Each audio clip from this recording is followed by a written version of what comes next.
Facaderne er beklædt med kiritræ, som har nogle særlig gode egenskaber. Man vælger kiri, fordi kiri det er et bæredygtigt materiale. Det har et ekstremt højt CO2-optag. Det minder om de dyreste trætyper i udtryk, men samtidig så er det faktisk meget let, men alligevel stærkt og modstandsdygtigt i en facade. Tømrermesteren er begejstret for at arbejde med kiribeklædningen. Altså kiritræ, det er nemt at arbejde med. Det er nemt at serve i, det er nemmere, fordi det er lige.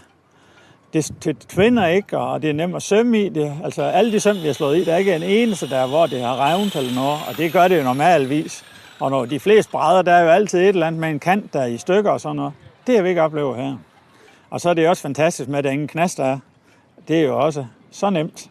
Man skal ikke sortere nogle brædder fra, man kan bare køre løs. Så det har været en fornøjelse. Og så er det jo også flot, jo. Det betyder det også meget. Det er da klart.